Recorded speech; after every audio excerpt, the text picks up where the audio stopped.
I remember the first time I had my supper club group of friends over and someone brought out a bowl, and it was the first time since my son was born, and I was hosting, and I was waffling over whether to get high while he was sleeping in his crib. And she said, Claire, it's not like you're going to put him in the oven. Welcome to Not Right Now, the podcast about parenting through all of this. What I want to know is how your DC people are doing who work in government and whatnot, who's worried about their job and their funding and, flying in DC airspace, things like that. All of the things. It's amazing because it seems lazy to think, well, this thing that happened today can't be totally chalked up to, these asshats. But then turns out, probably, maybe, at least somewhat, it's like did climate change cause this fire? It didn't fucking help, I'll tell you that much. It's like my kid this morning. The Dimetap didn't work. I still have a headache. I'm like, it could have been, maybe it would be worse. And he's like, maybe go fuck yourself. So I don't know. They're not great. And obviously the ones with kids. And nobody likes losing their job. It's so easy to shit on government of various sizes and shapes and forms, and much of it is earned, just like capitalism. But on the other hand, there's some really incredible lifelong public servants who served in the last version of this administration for as long as they possibly could, and then other ones, and now we're back at this one, and a version of the same thing as last time, which is, okay, I'll stay and fight, and other ones which are like, I just got what appears to be a phishing email from Elon Musk telling me I can type the word retire and I'll get severance starting today. And you're like, no, maybe I should get the fuck out of here. So the point is, like, we're all anywhere from 4 to 8 to 1,000 years older. And that means you have different responsibilities and you're parenting real kids and you have people to feed. Maybe your spouse is working more or working less or not at all, or if you have one, or parenting your parents. And, it's the same, it's different. Everybody's, I think, exhausted. I have a friend whose husband works in government. I think they both work in government. And she said her husband's job was under threat on last time this person was in office. And now he's back to fearing it again. And something I've kind of come to more appreciate is what hell job searches are these days compared to 5 or 10 years ago, when you are working with an algorithm that has been trained to look for jobs a certain way, and you may not be trained to job search to speak to that algorithm.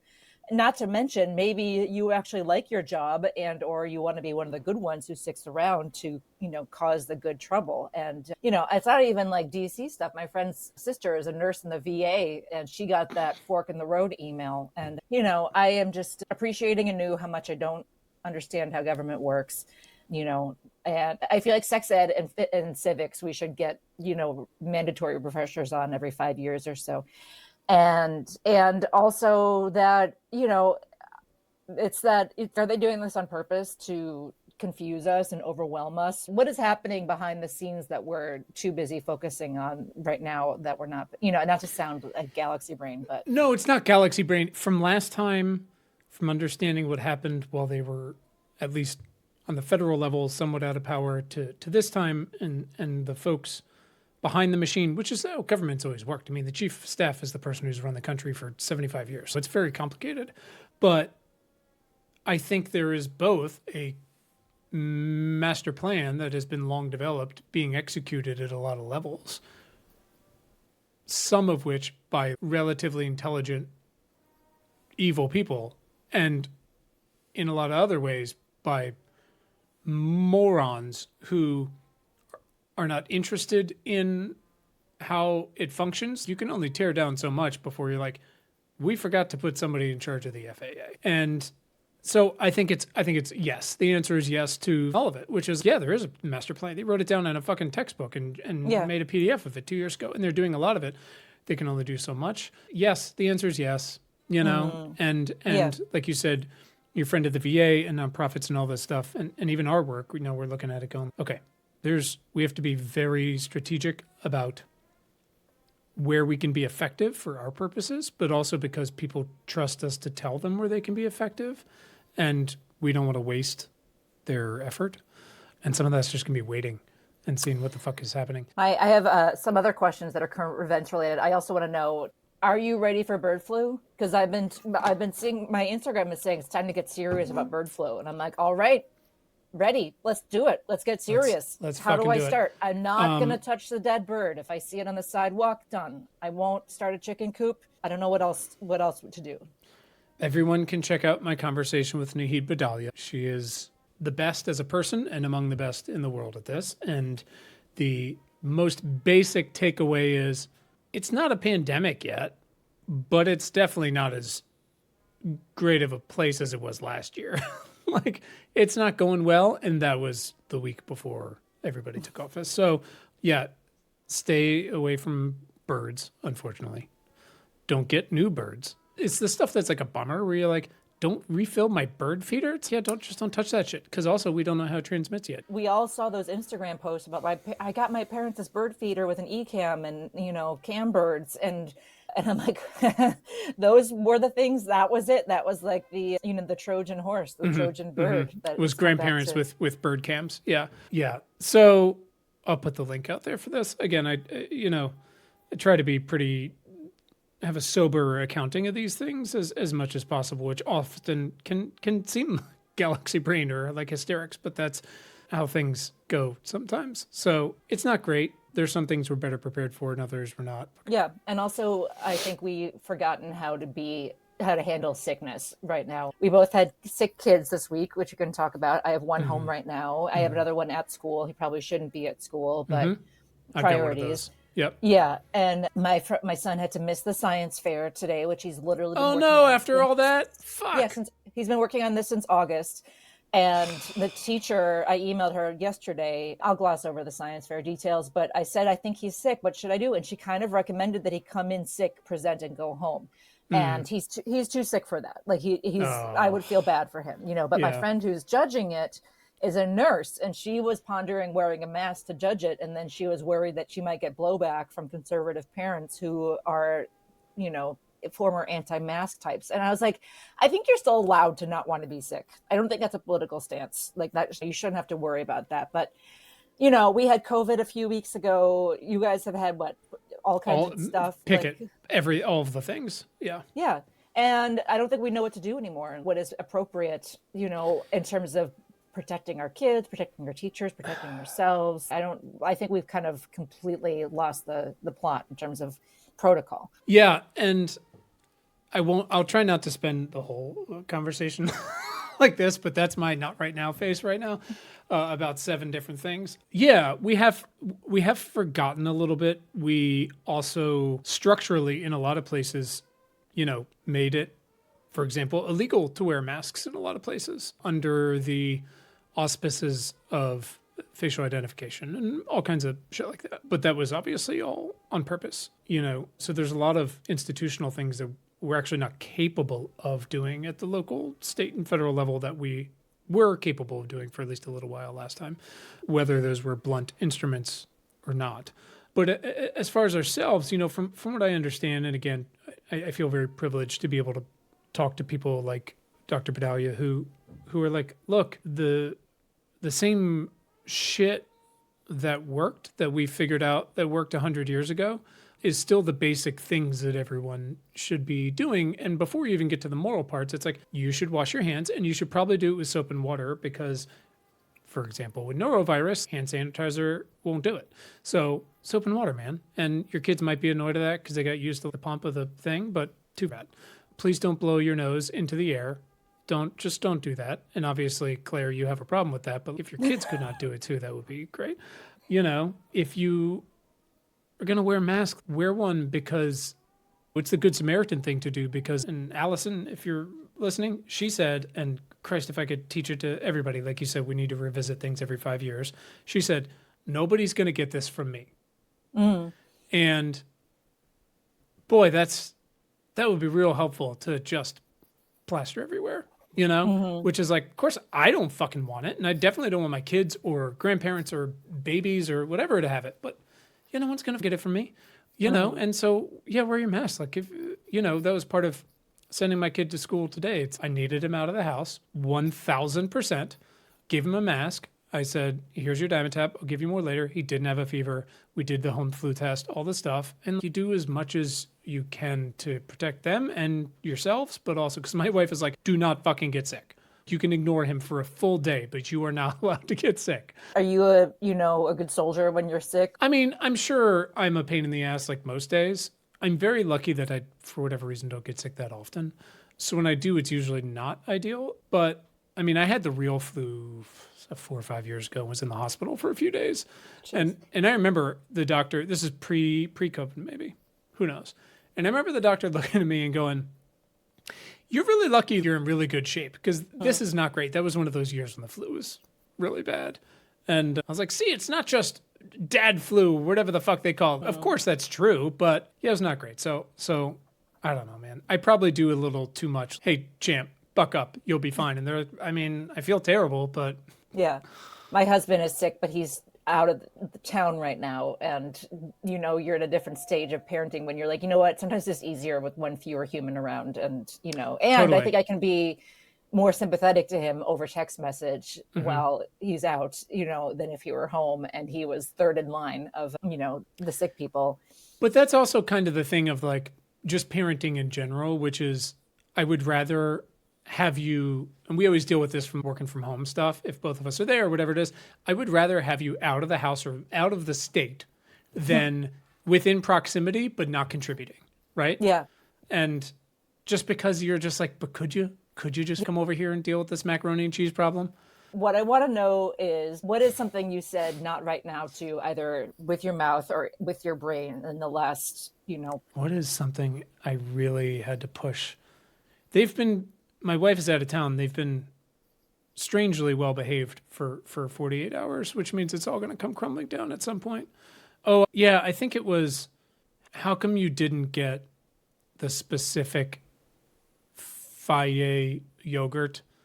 This is the plain, and I wanted the vanilla.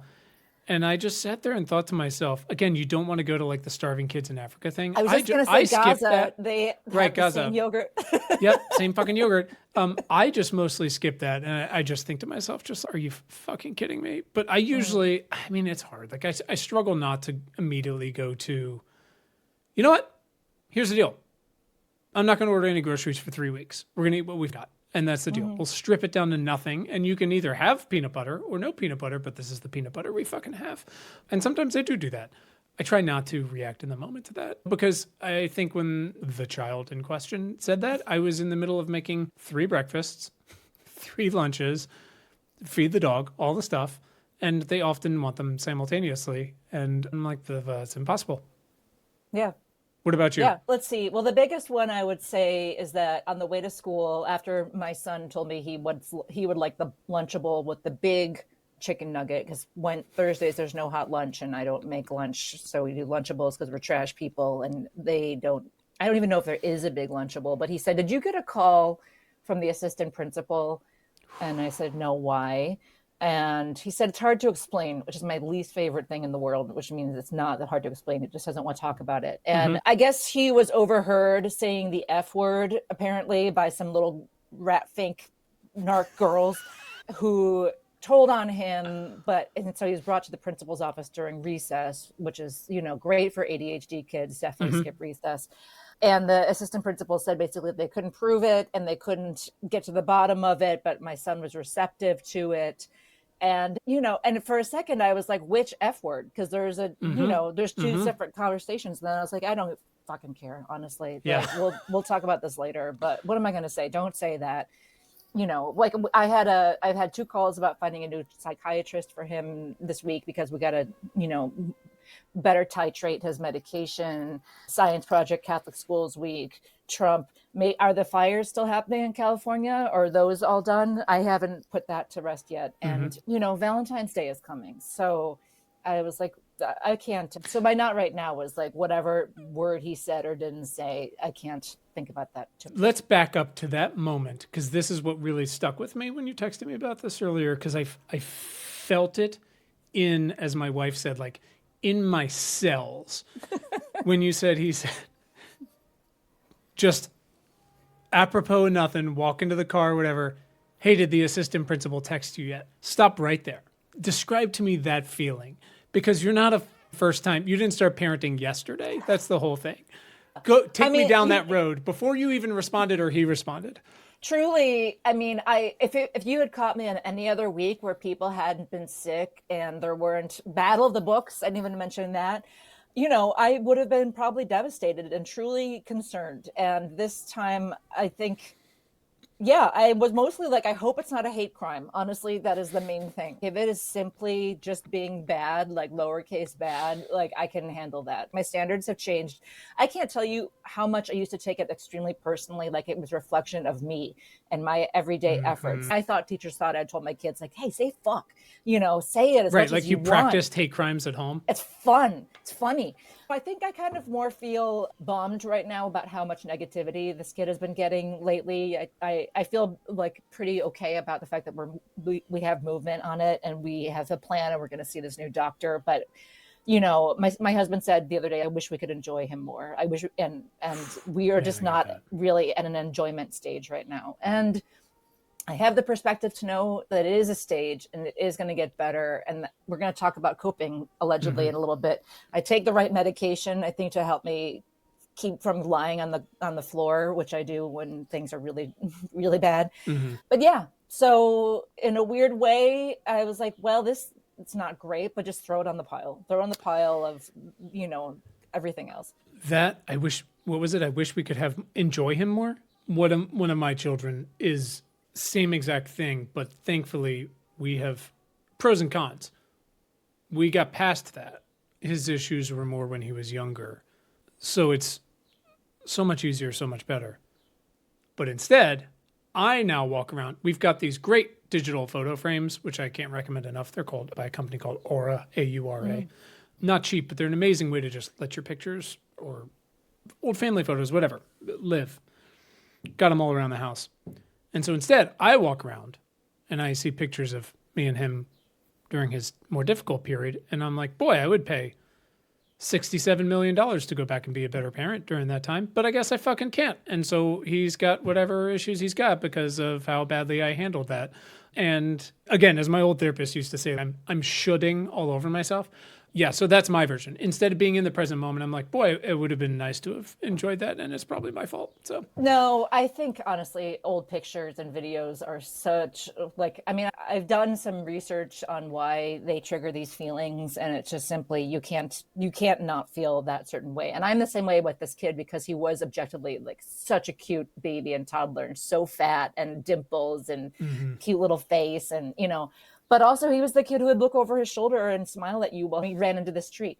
And, that's hard to enjoy that, and it's hard not to freak out about that. And what are you going to do? Just do the old hug him until he behaves, because that doesn't work. So, but the picture shows just a moment in time that doesn't reflect everything. Well, that's the thing. It's like somebody's well-curated Instagram, right? Yeah. There's no videos of them just screaming, flashing by the photo frame. Yeah. Are you saying, I love you less every time you make me come in here?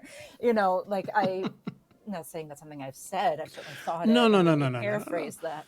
My wife used to say that she silently ended everything she said to them with the word cocksucker. That was the end of the sentence in her mind, but it wasn't to them. You just reply about, how come you didn't do this? She's, I don't know, maybe because I fucking provide for this entire family. Cocksucker. Yeah. It fits in everywhere. It is truly interesting where if the alleged call from the vice principal, by the way, he was extremely nice. I sent him an email and he was like, we decided not to send him home with a think sheet. Thank God, because he has 2 other long-term projects to work on. His Battle of the Books team didn't even make the top 5. Thank God, because we just don't need that. I could cancel just a slaughter. Hold on, good job, whatever your name is, like the book at the library. But yeah, in a weird way, I feel kind of amazed at how far we've come in terms of priorities. Hopefully in a few weeks we'll be in a place where I can more appropriately be mortified and horrified by such reports, as opposed to being like, well, I don't have time for that right now. Not right now. Yeah, I don't have it. Not right now. A new podcast brought to you by Self-Loathing. and choices you can't take back. Well, my goal for today is that I wasted so much time yesterday on Reddit refreshing the leopards ate my face Reddit page. Have you been on that page yet? No, but I can only imagine, and it's got to be, it's the ultimate I told you so, right? Except Yeah. we all get punished. I compared the last Trump administration and this one to Ghostbusters 2 and the ooze. Mm. Whenever you touch it, whether you take a bath in it or it just, you touch it with your finger, you don't feel good afterwards. So Mhm. even the Schadenfreude, you walk away just feeling gross. And so I was like, I can't believe I wasted so much time with that. And it's not even as much time as I used to spend on the last administration, but Right. this time, at least today, I'm gonna not delve into that because yeah, we all know there's people now who have regrets, and unfortunately the couple of examples out there are not going to change anything, But it and also just comes back to us. We are still, though, you got to give yourself a little grace, training ourselves about how to operate in this. And again, it's different than it was in a lot of ways with families and kids and jobs and communications and social shit. But a lot of it is the same, which is you got to protect yourself and your energy and your time. And that doesn't mean like don't look at leopards eating faces, but set a fucking timer or something. By the way, yeah. can't recommend enough. There's an app I've been using for a very long time on my computer, and it's pretty recently, past couple years on your phone. It's called Freedom. It's a Mac app. It's fantastic. Yeah, I know Freedom. Unfortunately, I also know how to turn off Freedom, and You can set it so you can't turn it off now. no, I didn't Did know you get that. around? Did you get around that, you sicko? Yes. I mean, yeah, I'm like a Yeah. kid where it's like going to get around the parental controls. I know I can't trick myself. Yeah. I No, I think we all know. have our various productivity. I like tomato timer when I just need to Sure. do 25 minutes. Also, Yeah. I have a foot massager under my desk that times out after 30 minutes. I'm just like, just going to work and get a little half an hour massage, Sure. and that's what all I need to do. But you are good. That's clever. The other thing that has been interesting, I'm getting a lot of good news from newsletters right now, like Popular Information on Substack, Mm-hmm. Garbage Day, Today in Tabs. However, Substack, which my newsletter is on, also sent out, I don't know if you saw yesterday, a new proclamation of its dedication to freedom of speech. And freedom of speech has a lot of different connotations now than it did 5 years ago, right? Mm-hmm. So that doesn't feel great. I I am know. moving Evil Witches over to a main platform so that I will at least own all my content, in case Substack gets deleted or whatever it is. But media, I haven't looked at the Washington Post or New York Times homepage since November 6th. But yeah, that was another thing that just made me feel icky. And again, I'm a small publisher. I'm nothing and nobody. But then you get that feeling of, well, should I get off this? Should I make a stand and lead the way, once my kids are back in school? Right. Once I do these other 40 things and my foot massage starts Yeah. working. It's when the foot massager like won't start that you're like, well, that's it. That's when I'll cry. I cry once every 3 years, and that will be one of the times when I cry. So speaking of crying, like if there ever is something that's evergreen with parenting and all this shit, it's obviously coping. It starts with the very earliest truthful, misleading, fundamental, it's a lot harder than it sounds, advice to sleep when the baby's sleeping, which would be great. And sometimes you just can because you're so tired. But sometimes your coping is, I'm going to watch this TV show and nobody fucking talk to me. That's what I'm going to do. I know I need to sleep. Doesn't matter. Maybe you were or still are a smoker or high or drank or who fucking cares? Whatever it is. We've all got our vices or poisons, however you want to put it. We're all, self-aware enough to know which ones are actually bad for us and which ones are just a waste of time. Let's talk about our history of coping as parents. Tell me how this has gone for you. What has your journey been like? Well, I had a really great relationship. Like, I actually have no regrets. I don't drink anymore, but I don't regret sort of some of the most essential drinks. I'm saying that tongue in cheek, obviously, but I feel like I didn't really learn how to drink and mean it until after I had kids. You didn't really understand what it was like to unwind, to unplug. I remember taking my son to a play date. He was an infant, so there's no playing. He was sitting at best. To a friend's house who had her son at the same time, and we had been pregnant at the same time, and opening a bottle of Kim Crawford Sauvignon Blanc, OG, the best, like mom wine, and just to look at each other and stare at each other and just kind of, unload. I mean, this woman and I had gotten married at the same time, so it was a real journey to go from having it be a priority that we didn't have tan lines on our backs to, now sorting through all of this. I remember the first time I went out with, I would call her my witch, like my OG witch, when I kind of came out and I was like, I think really what I was saying is I hate maternity leave and I feel wrong and I feel lost and I hate my husband for reasons he can't control. And, we had drinks and she just was like, yes, let it out, and just the catharsis of that. And then I remember I am recently off weed. I hope for the long haul. Well, it's TBD. We could talk more about that later. But I remember the first time I had kind of my supper club group of friends over and someone brought out a bowl. And it was the first time since my son was born. And I was hosting and I was waffling over whether to get high while he was sleeping in his crib. And she said, Claire, it's not like you're going to put him in the oven. It like made me laugh. And I that's one for my record books, that I think is it's good to use no matter what the drug is or what the situation is. So oh, that's so fucking good. Those were the main coping mechanisms. Right now it's antidepressants and it's trying to take care of myself and getting outside and exercising and honestly pooping. Anyway, that's the short answer. How about you? What were the chemicals or processes that kind of helped you through? I mean, I've been fully dependent on exercise my whole life. And I think part of that was by design and choice. I mean, I played 7 varsity sports in high school. I played 2 sports in college. I swam in college for most of the year and then played baseball. That meant getting up at 4:30 in the water at 5 when it's dark, doing again after. It never stopped. And so I think I was pretty well programmed that way. But obviously there's a fair amount of drinking for sure. I mean, in college with swimming, you really couldn't, I mean, you could, but it made it even that much harder. You really couldn't party from Tuesday to Saturday really at all, which I know that doesn't seem like much of a trade-off for a lot of people, but for at least where I went to school, Colgate, which was great, was in the middle of nowhere and it was less than 0 most of the time. That's what people did to cope. So there was a lot of binging on the other side when you could.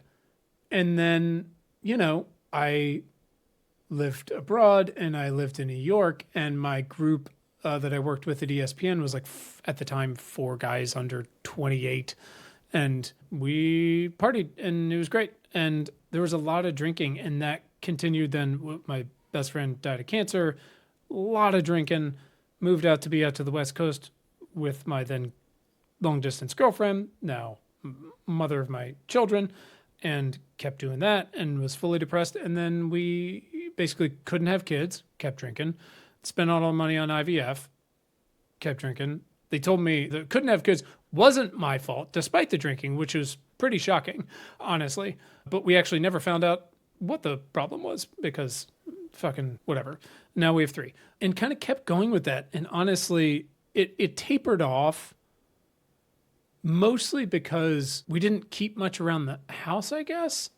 Not for any particular reason. It was mostly because we just didn't go out anymore. We had 3 kids in 3 years finally, and that was it. And then I gave my wife for some birthday or holiday or Christmas or something.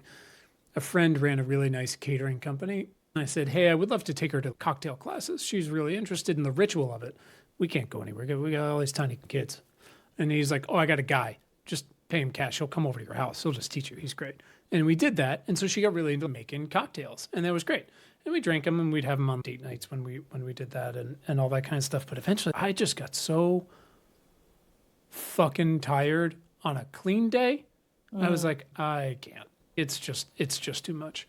And then I didn't really have anything except anxiety and stress for a while. And again, that's sort of that not great dad period for sure. And then not to celebrate it because you're off of it, but also because I'm fully aware it's a crutch. Like that's when gummies kind of took off in LA. And I had never been a weed person at all. I had really horrific asthma growing up, so I couldn't do any of that shit. But gummies, man, that was easy, Yeah. And I'm somewhere in the middle. Like it doesn't crush me immediately, but it doesn't take 7 of them. Like I'm probably in the sweet spot. I do that, which is really helpful. I've got clonazepam when I need it, but hopefully not much because I understand that's addicting, I guess. I don't know. Oh, Prozac. Sure. Whatever. I'm on Zoloft. Oh, My sure. husband's Yeah. on it is for anxiety, and I'm on it for depression. And Well, that's the it's thing. kind of, So I'm at 40, and they said basically when you go above 40, that's for depression. I guess is more for depression. They said the 40 I'm at least for me, they're like that should handle most of your stress. Depression is not my deal right now. Has been. It's stress, and that but it's this gummy at night, and like I've joked before, but it's totally true. 5 feet from here, I got a bag of. I've been getting the Feels gummies. I don't know if you've heard of those. So, anyways, they're one of the ones that are in the loophole of you can order them online because they're hemp, and they're great. They just take the edge off enough that I can eventually go to sleep. But before that, I can not just like get through, and this is like where you'll make fun of me again, like get through bedtime and dinner, but also have it be kind of nice. I mean, yeah. sometimes, not all the times, meaningful. But if I don't, I don't know, man. It's not great. So that's basically the journey. Like I exercise when I can. Yeah. I'm not anywhere in the shape I was in. I can't rely on it as much as I could. Gummies are helpful. I Why haven't would had a you drink in a hold few yourself years. to that standard? I know a mom who holds herself to the standard of being, she has 3 kids and she's not the weight she was before she had kids, and it's, yeah, you've generated a whole different body since then. Yeah, I don't Get have over that it. But excuse, but I'm just, I don't know. I don't know. well, the drinking thing is really interesting to me because I don't know about your history, but I grew up seeing my parents have cocktail hour every night, and I remember it seemed very grown up to have a signature cocktail, Yeah. wanting to like a Manhattan.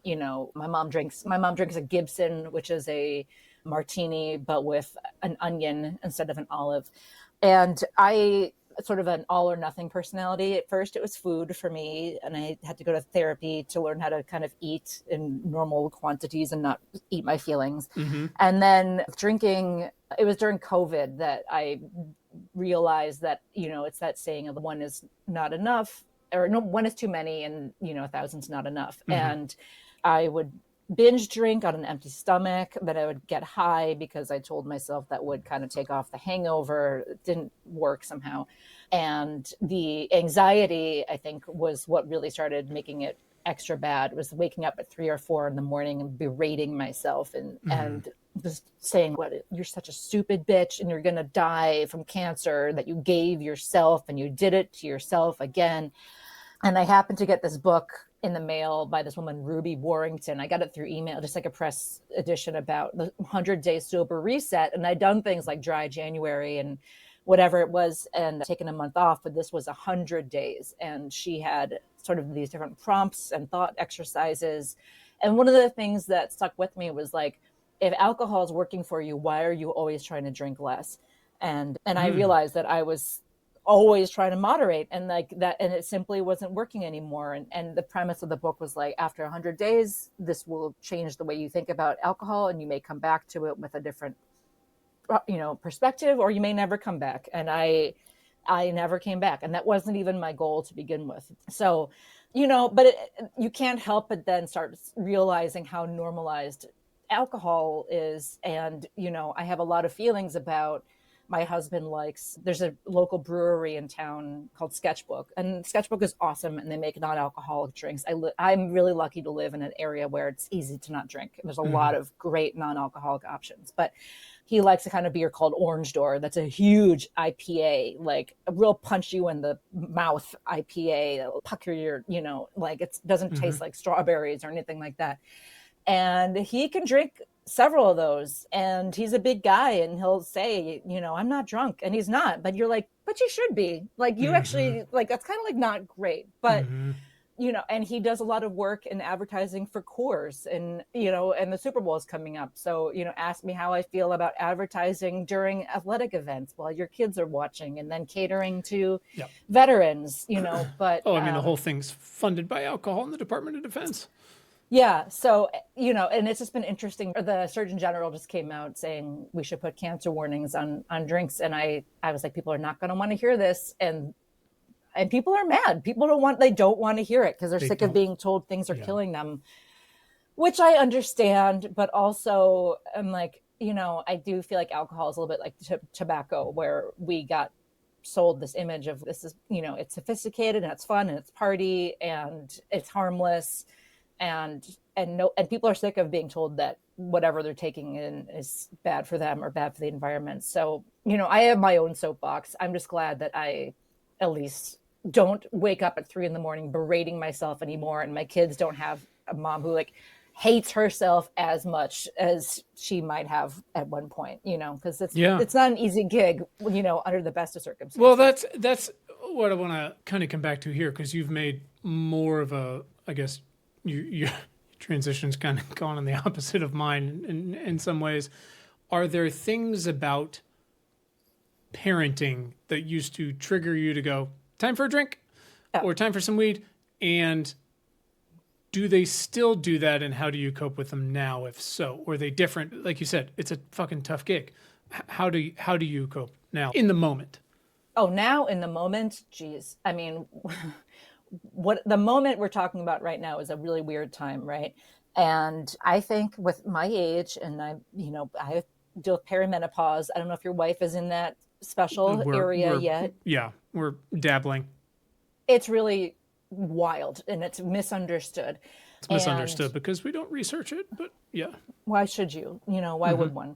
But, the mental health aspects are just, it's way more precarious and precious. And as I always say, as I continue to say, this job is hard enough, and when you work for yourself and you don't have a boss telling you, right there, if you don't get your job done, you're fired and you're not getting paid, and it's your own motivation, and you live in your workspace, and your workspace is where you live, and you're constantly you could choose to clean your house or do your work or cook your food or make something special for your kids. The energy is very precious for me with weed. The reason why I quit drinking during COVID was because I think all the wheels came off in terms of when we drink, right? Because there's no longer leaving, you're no longer driving home or catching an Uber or having these like kind of, we're taking a break from drinking times. Like you can start drinking at 10 a.m. during COVID, and you could have a hangover and sleep in because nothing matters. You're not going anywhere. You're not seeing anyone. With weed, unfortunately, it's sort of always been the same since I work for myself, because my kids go to school and I can smoke a joint walking the dog. Nothing matters, because I was a very high functioning pothead. And to me, it was not really about, I can't get stuff done, but more and more feeling bad about it, frankly. And just, I was like, I'd like to live my life with fewer regrets. So what am I doing I'm spending money. That's what I'm doing, because I'm saving probably $1,000 a month now without buying weed. So tomorrow, if everyone's well, I'm going to go spend, I don't want to say how much money, to get a special scalp treatment at the med spa, mostly because they're going to massage my head for an hour. And I was like, that sounds really good. And that's what I am going to do, And I'm trying hard to not be a capitalist pig and just, pull the trigger on everything. But that is, food. I can't eat all the food I want to eat. I can't get drunk. I can't get high. We bought some concert tickets, having things to look forward to. I think those are the things. Oh, and bedtime. I love going to bed, and I'm not going to pretend I don't anymore. My husband will say, do you want to watch a show together? I'm like, I'm going to start my process and start going to bed, and I'll catch you on the flip side. Yep. Home slice. Yep. So, see you tomorrow. Yeah, it's funny because, we almost, we talked for a while about naming the show Screaming in the Shower. Or whatever fucking works for you. Screaming into a pillow, screaming in your car. We all do it. It's just there's the silent screaming that everybody loves to talk about happens my entire day, all day. My Colonial Williamsburg Wi-Fi has been going out all day, and I'm just like, sure, why not? The asbestos isn't bad enough, and that is like the very particular in the moment stuff for me. And at least my wife and I have gotten a lot better about. I need you to exit, and I'll just deal with this. Not that I'm going to do better or it's going to be easier, but this is not going well for either whoever's involved right now, but especially you, and I can see where this is going. Get the fuck out. And it's funny because that also parallels like when we first got together, I was really exercising, and I remember it like used to bother her how much I would have to leave because I wasn't parenting in that time. And now she's, I'm going to need you to go for a run and get the fuck out of my face. And I'm like, that sounds perfect. That sounds great for everybody. One, I would love nothing more than to be relieved of this situation, even though I'll make myself feel bad about it in 5 minutes. But two, yes, I also can see that this is in a spiral. And so I'll go scream into my headphones or whatever it is. But yeah, it's the making yourself feel bad about it. And then your kids are like, hey, are you okay? And you're like, how much time do you have? Yeah. Fucking no. For me, like the weed thing with parenting was backfiring in that instead of settling in and enjoying my time with my kids, I'd be reading my kid a book and thinking about how much I want this to just be done so I can go, smoke another pre-roll in the backyard. And I was like, that's not how this is supposed to be. This is not, I mean, I hate being like such a great mom that I guess I would rather, I know that you should probably be with your kids more than you do drugs, whatever. No, but we all fucking do that. It's literally in the about section of your blog, which is it's impossible, and you just want to get away, and then you're scrolling and looking pictures of them and going, oh man. Well, I like talking with other parents. Like I have a friend, she'll know who she is, and if you met her in real life, you would never peg her as this kind of person. But she and her husband like to take Molly together and just go for walks in their neighborhood. Awesome. It is awesome. I'm jealous of her for having the replenishable serotonin levels, because I don't know how you can cash that out so frequently and have a new supply there ready to go. And I have other friends who are fish fans, and they go follow them around, and the ways that people who will spend money on big concerts, go take their kid to see Beyonce or Taylor Swift and things like that. So I know that we all have our different means. One question I have for you, I'm curious about whether your parents were like what they passed down to you in terms of normalizing drinking and drugs. No, for sure. The whole once you get older and realize your parents are people type of thing. I would see myself being short with kids or whatever it is, and think to myself, well, that's not great. Could have handled that better, but it happens. But also like, boy, drinking really makes everything worse. And I mean, it was not great. I think about it all the time. These gummies, I was so specific. I was like, I don't want to get high and I don't want to be like sleepy. I just need the gentle take the edge off. And they're like, all right, fuzz. Coward, right? I'm not trying to get bombed. I've been there, but I'm very aware of what the other side of that can look like. And again, and so we all grew up doing that, and it was great. And then you're just like, no, this is really bad. And you go to the liver doctor, and he's like, I mean, it's fine, but it's not like great, Yeah. Can't prescribe this. Yeah, no, it's very interesting, especially with women and drinking. That's been the take I've been reading a little bit about dry Januaries. I've been seeing a little bit of pushback about how dry January is kind of patriarchal. And I feel like I'm not qualified to get into that discussion, because if you look at the temperance movement, it was like in response to domestic violence. So I kind of have a hard time being like, don't tell me not to get drunk. But when you are pregnant or you're a mom, I kind of joke, like my son, something else that's going on. He's sick and he's been getting eardrops because he has these wicked earwax issues. And I kind of joke, I'm like, maybe it was that one extra beer I had when I was pregnant. 100%. That somebody rolled their eye about at you at the time. Yeah. They're like, oh, you're killing your kid. But yeah, as moms, you really get that, that guilt put in. And I used to, when I was drinking, and I would never say this to a mom, but I would roll my eyes when I hear about moms being like, I'm not drinking because I want to be the best mom I can be. Like, oh, good for you. Aren't you such a great mom? But now, as we discussed, it's not just about my kids. It's like my process of being there for the kids. And it is just much more difficult for me when they respond to a shorter tempered, this is me at my best. I don't not drink or take this gummy so I can be like the best dad I can be. Like, of course, there's moments where you think about that and then you're like, we're not going to measure up to that.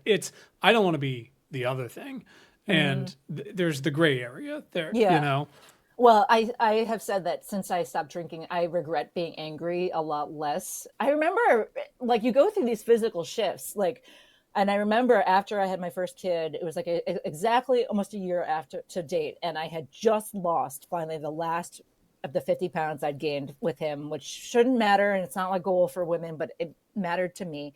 And we went to a wedding, and it was our first night out, and I was wearing a dress, and and I had white wine like I always did, and it was like out of nowhere we were fighting, and we were so mad at each other, and it took me several years, and I talked to other moms about this specifically. It's like wine makes you mad, and it makes you angry, and I would get mad at all men.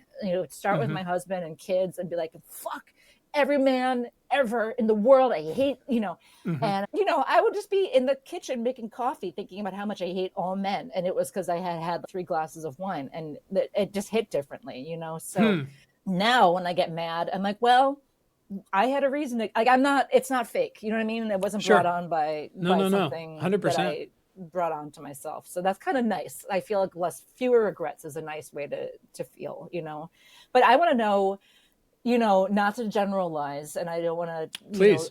make assumptions about you, but as a heterosexual man, sometimes guys are not always super into the idea of meds or therapy, for their mental health. And I'm curious whether that was like a long journey for you to accept, taking medication or getting therapy, or whether that was easy for you to get into. Yes, all of the above. I think I certainly never, I think it could come off, and I'm sure my wife would tell you, it could come off as me at best poo-pooing medication. My intention was, whether I knew it or not at the time, was we know there are so many other things that can also help mental health. Even if there's so little about mental health, truly, we understand. It's so easy to be like, it's a chemical thing. Well, it turns out it's fucking sometimes. It's so complicated. And obviously then we make it worth it with environmental stuff. People are like, I get sad when I drink. You're like, it's a depressant. It is. We know that.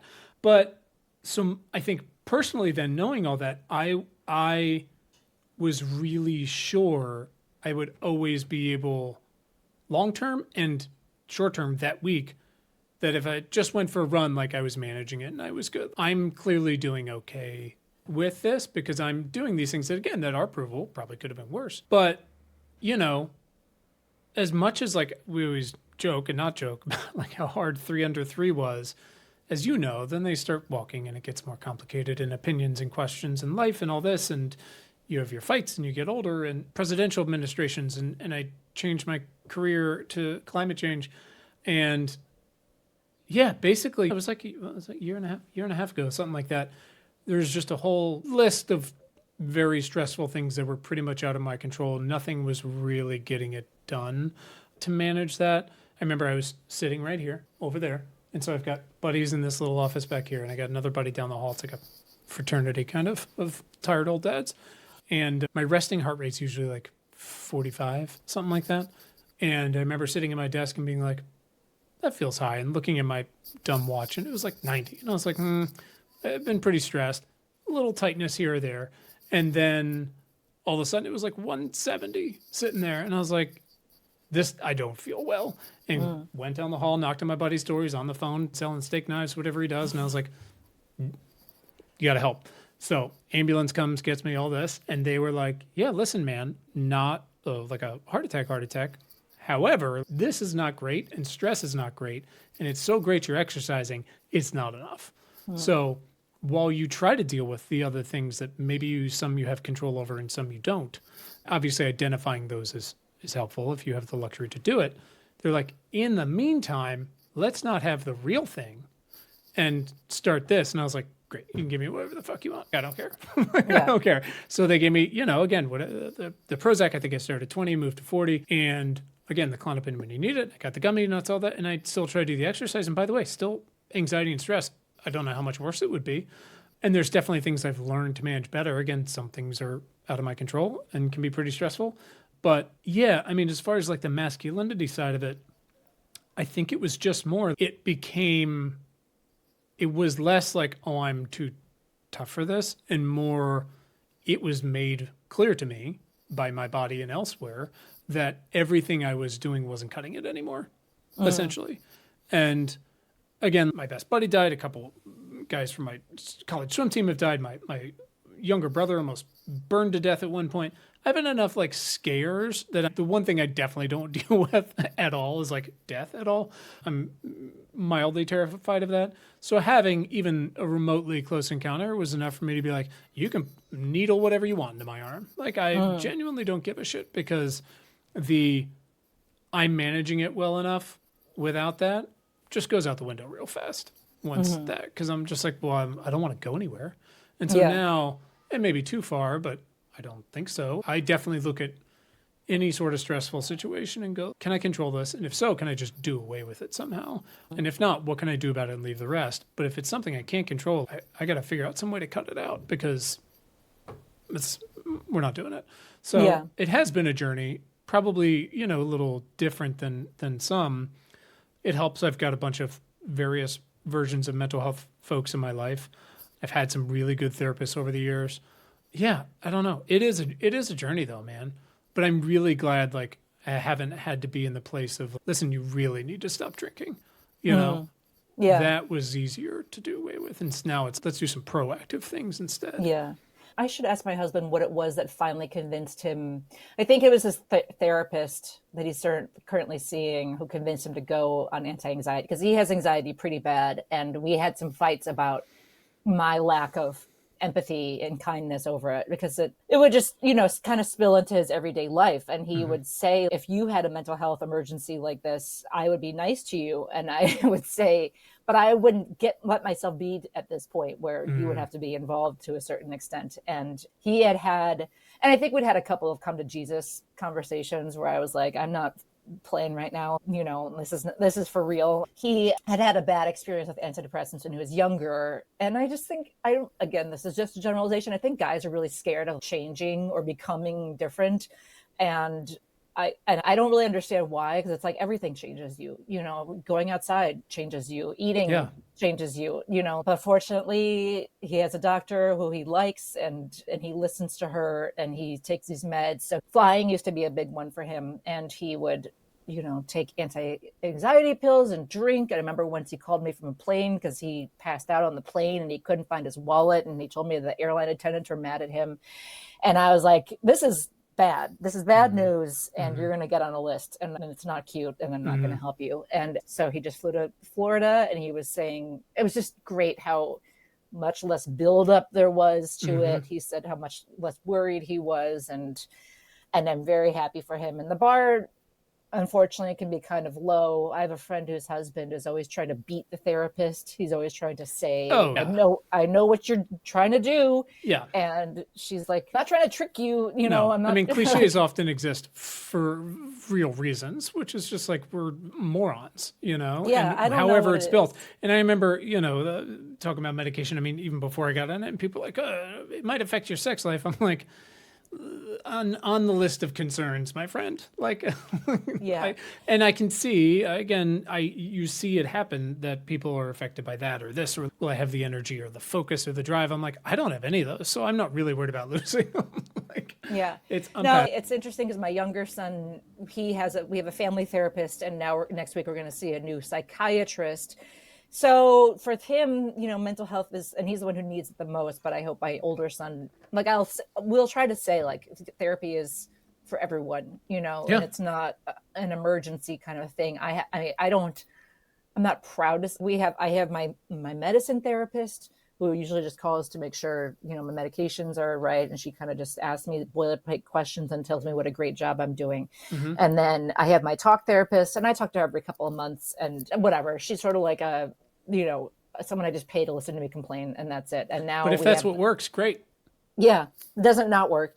The family therapist, which is good for having my husband and me be on the same page with this ADHD kid, so that we are not arguing all the time over what to do with him. And now there's other doctors. So yeah, we could, when you talk about how we cope, and I talk about spending money, a lot of it is spending money on therapy or medication. Like an ultimate privilege is saying fuck it and paying out of pocket for ADHD medication instead of calling around to 12 different on like Tuesday. Walgreens.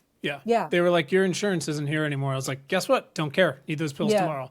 So don't you love that's when you get mad at your kids, when they're like, it's so fun to be an adult. And you're like, do you know what I'm spending money on? It's not Nerds Gummy clusters. Time. Yeah. Yeah. No, I know. And then, of course, in my work, you get mad at everything else because you realize like it's impossible, it sucks. It's so a fucking wrong. nightmare. Because my kids are not even like, this kid is so privileged. I mean, and by design, we made it this way.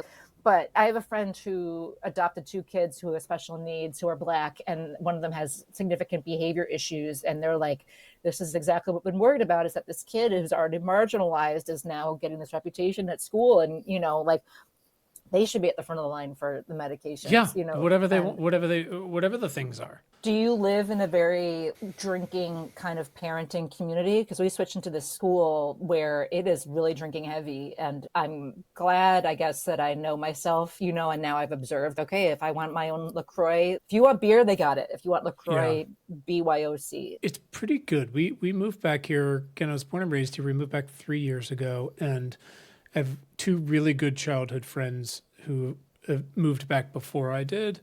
And they had time to make other amazing friends. And they were like, when you come back, we got these folks and they're great. And I was like, okay. And they're amazing. And there's zero judging out of these people about anything. I mean, it's great. And most of them still drink, but they couldn't be better or cooler or whatever it is. The other part is, and I really learned this through my drinking journey, through COVID, and spending like 15 years in and around Hollywood, is I am really an introvert. And it turns out drinking was both helpful, but also very clearly a crutch for me to be able to handle just about any social situation that wasn't like three best friends in a small room. And then COVID and kids, the short answer to, is this a good area? Is, I don't know. We don't go anywhere. Like, cause I don't like my light version of coping is at the end of the night, I'm like, oh, the gummy's 45 minutes in. My wife just wants to get in the bath for legit 3 hours. Occasionally we'll hang out and do the thing, but we both fully support the fact that I just need to watch some spaceships blow each other up and then read about dragons. And like you said, go to bed. And I would take that. Is it antisocial and I made myself feel bad about it? Yeah, more when we were in LA and like people still went out and did stuff, even with the young kids. Now, especially, honestly, here's the other thing, and I know this is the expanded answer, but again, one of my best friends here, another one down the hall, I see them during the day, and that's a win. And I didn't have that in LA when I worked by myself in my little office for 10 years. Yeah. So I get a lot of what I need, and then I don't feel as much the need to do the thing. Yeah. That was, I think, for me, for a while, the adjustment to small talk with parents. That was, I mean, I just remember, again, I have no regrets. Like there was something just really delicious, literally and figuratively, about getting together with parents who had the kids the same age, throwing them in the yard, like pissing in the yard, literally. And we are getting wasted together. 100%. And it was really bonding experience, and it was kind of pleasant, and it was like war buddies kind of thing. And then post-COVID, a lot of new families came into the kids' school because our kids go to Catholic school, and Catholic schools opened before the private schools, the public schools. So I was like an ambassador parent, and it was excruciating to make the small talk. Like I remember we had a beach meetup, and it was pretty soon that I was off booze, and I would have to take walks, like just to take a break, because like the small talk and just standing there was making me crazy. And then same thing with this new school. It's gotten a lot better, just that I know myself. I don't feel compelled to I'm not here to make friends. Like I have friends, if I pick up friends along the way, that's great, And also I've gotten over myself enough to be like, nobody's actually out there being like, what's she all about? Is she cool? Everyone's exactly where we are, thinking about their own bullshit. And, if they are being judgy like that, great for them that they have the extra bandwidth and fun for that. Now, is weed legal in Virginia or not yet? Sort of. It's been a bit of a clusterfuck getting this to pass something really significant here, especially constitutional amendments, which we're trying to do for reproductive rights and marriage equality. It has to pass in 2 consecutive state congresses, which is, you got to really be sure, basically. And the answer is yes, it's legal to an extent, or I guess it's decriminalized to an extent. There is no retail yet, except for there's a couple retail options, but still the doctor's prescription thing, and it has to be products that are made in the state because they've just not approved the marketplace thing, which is why it's really helpful when I was like, oh, I can get this one online. I mean, at one point I was going to an ocean swim and I bought some out of a vending machine in the Atlanta airport, and I was like, oh, fun. I don't know, fuck it. I'm traveling by myself. I don't care. It's so legal here now that you can go to Binny's, or just even there's a couple little kind of corner stores around here where they sell for some reason THC drinks. I think it's what is it called? Delta 9. That they don't even have to put child protective tops on them, and my tolerance was so high that I could take a 25 milligram drink and that not even be it, which is wow. I had a lot of shame about that. But that's how my drinking was. I mean, I could drive a school bus after a bottle of anything brown. Yeah. And you're like, that's not probably great. And, you know, on the one hand, I think it's great that it's decriminalized. People should not be in jail for you know, getting high and getting weed. I miss kind of the old days of you get what you get, you know, and if your guy is around and he's got the stuff and you don't know what a strain is, you know, you don't know anything like that. But I have a lot of mixed feelings about vaping. I don't think vaping is, you know, I think there's a big difference between smoking, you know, some plastic versus, you know, some kind bud. And I know a lot of people whose kids get high at school or take gummies to go to high school. And I was just talking to a friend who, and I'm not even judging her, but she said her son, who's a sophomore in college, has anxiety. And she was saying she would buy him some gummies, which was just kind of crazy to me, you know, like at a sort of next level of parenting, like parenting assistance, I would say. But so I have mixed feelings about it because you can spend so much. Like I said, I was buying pre-rolls because that I told myself, I was like, well, that measures out how much I can smoke, you know, and they are so expensive. You know, it's $20 a pack of 5, you know, on sale, and you stock up on more than that, of course, you know. And yeah, I have a lot of people definitely smoking and driving, which I also am not, you know, not fine with. And whatever, it doesn't really matter what my thoughts are on it, but I do think legalization is, I know a woman who is like kind of a kook, and she's really so anti-weed that she tracks all of like school shootings are all because of, you know, weed legalization, things like that. And I'm like, okay, you're insane. I don't want to hear that. But, you know, it's very concerning, or it's kind of a bummer when you're like, maybe not cool, like maybe not as cool as we wanted this to be, you know? Of course it wasn't going to be. Nothing is perfect by any stretch. Is it better than alcohol? Probably, but also we haven't been allowed to research it because it's been the way it's been classified for 50 fucking years. Yeah. So the real answer is like, we should probably find out. But it's not going to happen anytime in the next few years, unfortunately. No. But we should, because going back to what you just said, like your friend buying some gummies for her friend, and or like my gummies are so high in my closet and so hidden, but we leave out alcohol everywhere. Right. And when you come home from college and you seem like even 1% stressed, or really in any situation, doesn't everybody be like, want a drink? So one, like, we should not normalize that as much. We probably could normalize weed a little more, but we fucking don't know. Yeah. So the point is, what is the difference between, you know, between, hey, let me get you a gummy so you chill out and don't jump off a bridge. But here, kid, let me buy you guys some wine for your dorm. We don't know, unfortunately. Yeah. And I'm going to send out a newsletter about this next week because I'm not out there as a pothead because my parents are still alive. And I think it might be time to be more out there about being real, that some people do have addiction issues with weed and that there is withdrawal, and the withdrawal is very unpleasant. And of course, I think with drinking, I think we finally happily gotten to a place where people quit before they have backed themselves into an alcoholic, you know, like rock bottom, like definition, which I think a lot of people used to wait. You used to be like, you almost like used to feel like you shouldn't quit or don't need to quit until you're an alcoholic. Until that night in jail, right? Yeah. And then with weed, it's not, you're not train spotting, you're not strapped to the bed throwing up with a baby crawling across the ceiling, but also like if you ever suddenly had to go without weed after you've had it really regularly, it's really unpleasant, and it causes physical and mental health symptoms that are unpleasant and can be really hard to deal with. And I don't think people really talk about that yet, because what a gag it was in Dare to be told like weed is a gateway drug, and the first time you smoke a spliff, you're going to be, you know, on the highway to hell. Pregnant, on the highway, all the stuff, AIDS, the whole thing. But by the way, it's the same thing with anxiety drugs. Like, you actually can't just stop those cold turkey, whether you want to or not, or you forgot them or something. Like, it's like actually dangerous. It's really not good for the chemicals and everything. They don't tell you that either, as much as they're helpful. And so anything in parenting, it's constantly just like, what are the fucking trade-offs here? Yeah. What are the trade-offs? And I feel glad that I've been able to cut some of the big ones out, but it's every day. Yeah.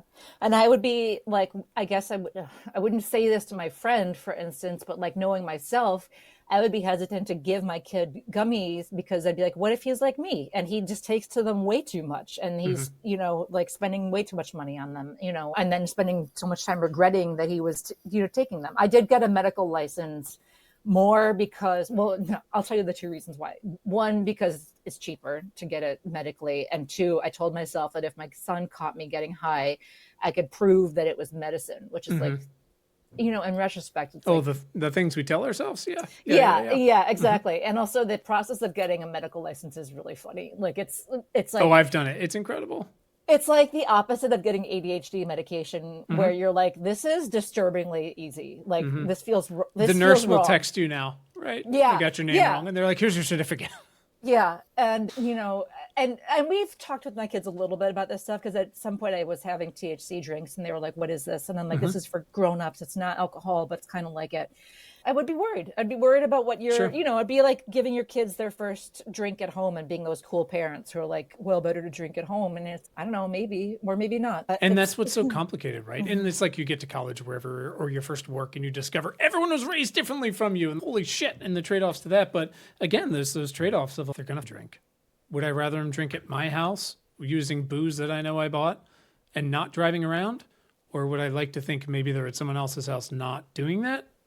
Is that true? I don't know. I mean, California has fucked up the weed market so bad. So I guess something right now, I'll get it wrong. I'll find the article. It's 85% of weed sold in California now is more than it was before retail. It's the black market. And so even more so, it's laced with this, laced with that. They're buying it from a guy who's got a fucking backpack, which when we were growing up wasn't as crazy. And now it's who knows. And so parents are now like, fuck, my kids are getting this from Jimmy's cousin's dad's brother's ex, whatever it is, from a fucking bag. They're going to do it. What do I do? What do I do here? What do I do here? Yeah. And the I of it too is I worked on helping a company apply for some licenses in Chicago, in the Chicagoland area. And, there's the whole thing about rich white men getting richer by setting up these dispensaries in poor areas, and paying people peanuts to work in these areas these stores that could be robbed at any time. And, you're telling yourself you're helping the community, but you're not. You're lining the rich. Of course you're not. And I've done some writing for the cannabis industry, joking to myself, I might as well get paid after I put so much money into it. And it's ironic how not fun it is, like how complicated it is and depressing it is. Like there was a company that I was like a startup where they were merging health records with like cannabis strains, so that if you, Quinn, were like, I have this amount of anxiety and I've had these heart issues and depression, they'd be like, great, this is the strain that's been shown to, but it was so in flux that people who had just come on and they didn't even know what the company's mission statement was. And it's just very soulless. And I mean, what else is new? Obviously, we know all this already, but it's still not chill, you're like, maybe this isn't great. Maybe it's not as awesome as we thought it would be. And, and it's like that gif from, oh my God, what is that comedy show where the Nazi goes, are we the baddies? Yeah. Yeah. Is that, no, what was it? Mitchell and Webb. Yeah. Yeah. Are we the baddies now? Yeah. No, it's a real clusterfuck. Yeah. I'm still precariously in the deciding whether or not my kids can have an extra cookie stage. And I don't long for the next stage of what they want and having to navigate. I asked my 12-year-old, I said, have you ever heard of Zyn? And he's, what's that? And I said, it's these tobacco packets that you put in your mouth. He said, Mom, how old do you think I am? And it was really cute, but also I was like, listen, I guarantee you there's kids your age who maybe are at a different school or have 1,000%. Older siblings who are doing this stuff. I'm glad you are such a sweet little precious angel that you think it's hilarious that I'm talking to you about this. But that shit changes overnight, Yeah. And like everything else from parenting, you're kind of like, again, it's that feeling where we spent a week in the hospital with our first kid for various reasons. And I still went home and was like, why would someone give me a baby? Who would do that? I'm still completely unprepared for it. And each of these things, because it does change overnight. You're worried about, do I let them sit in the front seat of the car yet? And then all of a sudden they're just like, I'm out of Zen.